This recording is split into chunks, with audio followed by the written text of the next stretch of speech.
안녕하세요. 시청자 여러분을 위한 건강 솔루션 TV 닥터 처방전입니다. 오늘의 주제는 바로 회전근개 손상입니다. 요즘 초등학생들이 크고 무거운 가방들을 들고 다니느라 어깨 통증 호소하는 경우를 많이 봤는데요. 하지만 나이가 들면 들수록 어깨 통증은 심해지는 것 같습니다. 오늘은 어떻게 하면 이 어깨 건강을 지킬 수 있을지 자세하게 알아보도록 하겠습니다. 정형외과 전문의 황철호 선생님과 알아보겠습니다. 어서 오십시오. 네, 안녕하십니까. 여러분의 관절 주치 정형외과 전문의 황철호입니다. 네, 오늘 주제와 관련된 이 회전근개. 사실 처음 들으면 우리 몸에 이런 게 있었나 싶을 정도로 굉장히 생소하거든요. 어떤 건가요? 회전근개, 회전을 하는 근육이라는 뜻이고요. 네. 그리고 개는 덮을 개자입니다. 우리가 어깨 관절은요, 제가 환자분들한테 설명을 할 때 관절 중에서 회전을 하는 관절은 몇 개 없습니다라는 설명을 해요. 무릎은 이렇게 앞뒤로 움직이잖아요. 그렇네요. 네, 근데 어깨는 회전을 하는 관절이죠. 그래서 골프공과 골프티의 관계를 많이 예를 듭니다. 우리가 골프티는 아주 조그맣고 그 위에 골프공이 얹어져 있잖아요. 네. 그러면 이렇기 때문에 회전이라는 걸 자유롭게 할 수 있는 거거든요. 그 회전을 할 수 있는 근육이 그 골프공을 덮고 있기 때문에 회전근개라고 하는 것입니다. 아, 그렇군요. 그러면 어깨 통증이 있으면 우리가 팔을 제대로 들기가 어렵잖아요. 회전근개가 손상되면 나타나는 그런 어떤 대표적인 증상 같은 게 있을까요? 사실 어깨가 안 좋으신 분들은요, 증상을 호소하는 말씀이 다 비슷비슷합니다. 그러면 우리가 이제 외래에서 환자분들이 말씀하는 거 위주로 제가 말씀을 드릴게요. 네. 어깨가 어떤 특정 동작을 할 때만 아파요. 그리고 어깨를 돌리기가 너무 힘들어요. 어깨를 올리기가 너무 힘들어요. 그리고 밤에 주무실 때 그쪽으로 돌아서 누워서 자면은 아파서 잠을 몇 번이나 깹니다. 라는 말씀을 많이 하십니다. 실제 회전근개 어떤 경우에 손상이 되는 건가요, 선생님? 어깨 회전근개 손상은요, 우리가 힘줄 손상이라고 했을 때는 대부분의 환자분들은 다쳐서라고 생각을 해요. 네. 그래서 환자분들한테 힘줄 손상이 의심되니까 정밀 검사가 필요할 것으로 보입니다라고 말씀을 드리면 나 다치지도 않았는데 이런 말씀들을 그쵸, 하시거든요. 네. 어깨 회전근개 힘줄 손상은요, 퇴행성으로 손상 오는 경우가 많습니다. 젊었을 때부터 어깨라는 근육을 많이 사용을 하다 보면 이 회전하는 관절이기 때문에 주변에 뼈들이 둘러싸여 있어요. 그 뼈와 힘줄이 마찰이 일어나고 마모가 오고 그 마모가 치료가 되지 않으면 점점 손상이 오는 것이죠. 그렇군요. 물론 급성으로 외상성 파열도 있습니다. 똑똑 쌤 도와주세요. 네, TV 닥터 처방전 계속해서 본격적인 진료를 통해서 개인 맞춤형 처방전을 받아보도록 하겠습니다. 먼저 첫 번째 사례자부터 만나볼게요. 저는 50대 초반의 여성입니다. 특별히 무리한 적도 없는데 한 달 전부터 어깨가 불편해지기 시작했습니다. 계속 아픈 건 아니어서 참을 때가 많은데 옷을 갈아입을 때마다 너무 불편합니다. 그러다 얼마 전에는 아파서 잠을 설치기도 했습니다. 이게 회전근개 손상일까요? 아니면 오십견일까요? 라는 사연을 보내주셨는데 일상생활이 많이 불편하실 것 같아요. 회전근개 손상인지 오십견인지 알고 싶어 하시는데 이 두 증상이 뭐 좀 비슷하나요? 우리가 쉽게 설명을 하자면 오십견은 일단 제일 중요한 건 동결견, 굳는 겁니다. 어깨 관절 운동 범위가 제한이 오는 거죠. 팔을 못 올리는 거죠. 어깨 회전근개 손상은 마찬가지로 통증 때문에 어깨를 들어올리기 힘들 수도 있고 그다음에 어떤 동작을 취하지 못하는 경우도 있어요. 그러면 우리가 오십견과 회전근개 손상을 자가가 진단할 수 있는 아주 손쉬운 방법이 있어요. 방법이 있어요? 네. 어떤 건가요?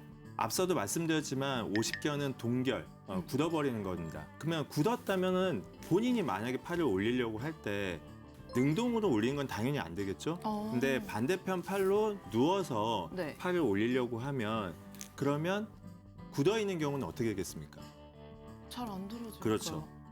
셀프로 본인이 이렇게 했을 때 그게 들어 올려지지 않으면 오십견이라고 생각을 하시면 되고요. 팔을 들어 올리지를 못해요. 네, 근데 아니에요? 누워서 네. 반대편 팔로 팔을 들었더니 올라갑니다. 네. 그러면 그거는 회전근개 손상을 강력히 의심을 해야 되는 것이죠. 그런 방법이 있군요. 알겠습니다. 자, 그럼 두 번째 사례로 넘어가 볼게요. 저는 직장에 다니는 30대 남성입니다. 건강을 위해 퇴근 후에는 거의 매일 한두 시간 정도 수영을 하고 있습니다. 그런데 얼마 전 어깨에 찌르는 듯한 통증이 있어서 병원을 찾았더니 회전근개 손상이라고 하더라고요. 꼭 수술을 해야 하는지, 또 수술을 한다면 언제쯤 다시 수영을 할 수 있을지 알고 싶습니다. 라고 보내주셨어요. 일단은 보통 30대이신 분이 어깨 회전근개 손상으로 수술까지 하는 경우는 극히 드물어요. 근데 그렇게 극히 드물다고 해서 없는 건 아닙니다. 최근에 스포츠 활동 인구가 증가하면서 젊은 층이 어깨 회전근개 손상이 오는 경우가 굉장히 많아지기는 했거든요. 네.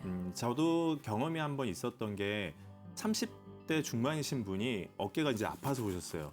당연히 손상보다는 염증을 의심을 했고 네. 여러 가지 보존적 치료를 해드렸는데 한 달이 넘어도 호전이 없는 거예요. 네. 이게 뭘까? 그러면 혹시라도 뭔가 힘줄이 문제가 있나? 그래서 그때 제가 이제 정밀 검사를 권했습니다. 아. 그때 정밀 검사 MRI를 시행을 했더니 어깨 힘줄이 완전 파열이었어요. 아. 도대체 무슨 운동을 하시나요? 힘줄이 이렇게까지 안 좋은 건 무슨 이유가 있습니다 했더니 자기가 골프를 너무너무 빠져가지고 사랑하시는 네, 분이셨군요. 그래서 한 2년 정도를 엄청나게 연습도 매일 하시고 하셨는데 그렇게 해서 어깨 힘줄 파열로 내시경 수술을 해서 봉합을 했는데요. 그 힘줄 손상을 일으킬 수 있는 운동이 대표적인 게 있어요. 네, 어떤 건가요? 지금 사연의 주인공인 수영, 수영, 그리고 방금 제가 경험했던 골프, 골프. 그리고 배드민턴 이렇게 어깨 관절을 많이 사용하는 운동들이 요즘 젊은 층이 어깨 회전근개 힘줄이 안 좋아지는 이유인데요. 네. 자, 이분 같은 경우는 정말 이제 완전 손상이어서 수술이 필요를 했다면 네. 우리가 관절 내시경으로 봉합술을 시행을 하고요. 네. 꼬매는 수술을 하면 그 힘줄이 뼈하고 아무는 시간이 필요합니다. 그래서 6주의 보조기 착용이 필요하고 그 이후에 관절 운동 범위를 증가시키고 견갑골의 모션을 증가시키는 재활치료까지 하면 보통 2개월에서 3개월 정도의 재활치료 기간이 필요하고요. 네. 다시 운동을 시작할 수 있는 시점은 6개월이라고 생각하시면 됩니다. 네, TV닥터 처방전 계속해서 회전근개 손상과 치료와 예방법에 대해 알아보겠습니다. 회전근개가 손상됐을 때 사실 가장 궁금한데 자연 치유가 가능한가요, 선생님? 안타깝게도 힘줄은 자연 치유가 안 됩니다. 힘줄의 색깔은 어떤 색깔일까요? 제가 생각했을 때 빨강?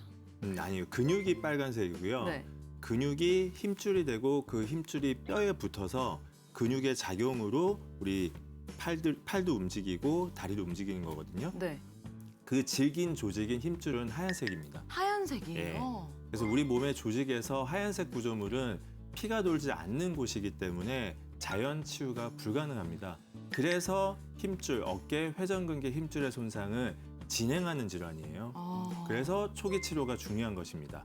그렇군요. 그럼 회전근개 손상과 관련된 이 수술법 대표적으로 어떤 게 있을까요? 힘줄이 손상이 됐으면 어떻게 해야 될까요? 계속 어려운 질문 주시는데 힘줄이 손상됐을 때 병원을 가야 하지 않을까요? 그렇죠. 네. 힘줄의 부분 손상이 아니라 완전 손상. 그러니까 뼈에서 힘줄이 떨어져 나가 있으면 그걸 꼬매줘야 되겠죠? 네. 그래서 우리 근육이 기능을 할 수 있지 않겠습니까? 봉합을 하는 것이 결국엔 수술인데요. 봉합을 하는 방법은 요즘은 내시경 수술이 발달돼서 관절 내시경을 이용해서 봉합술을 시행을 하고요.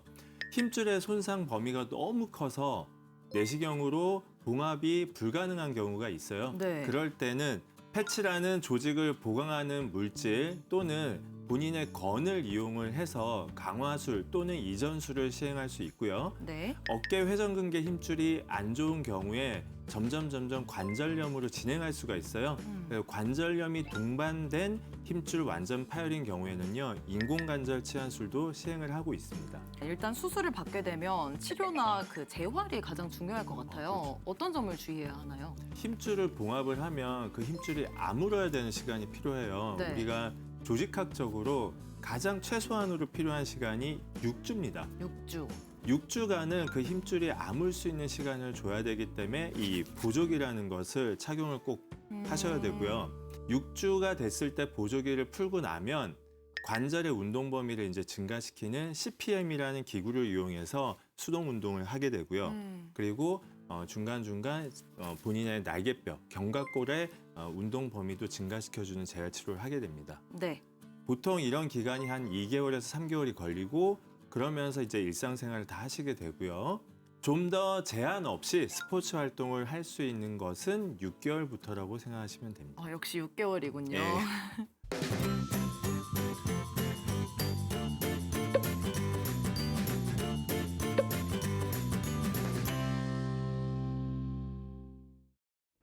네, TV닥터 처방전 오늘은 회전근개 손상에 대해 알아봤습니다. 선생님 마지막으로 정리 한 말씀 부탁드릴게요.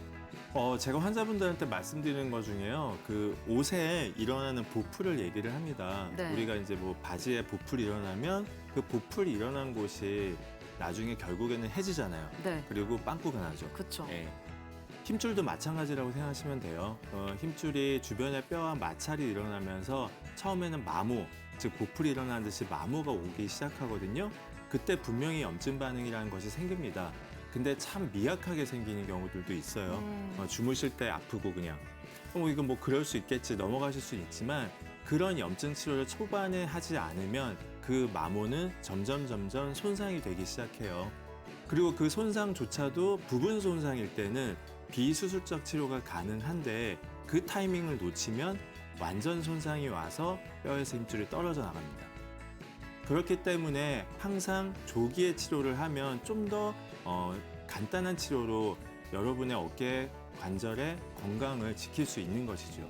어깨 힘줄이라는 것은 진행하는 질환이기 때문에 반드시 조기에 진단을 하시고 조기에 치료를 해서 수술보다는 비수술, 그리고 수술을 한다 하더라도 좀 더 건강한 상태에서 수술을 해서 정상적인 기능 회복을 하는 것을 말씀드리고 싶어서 이렇게 나온 것입니다.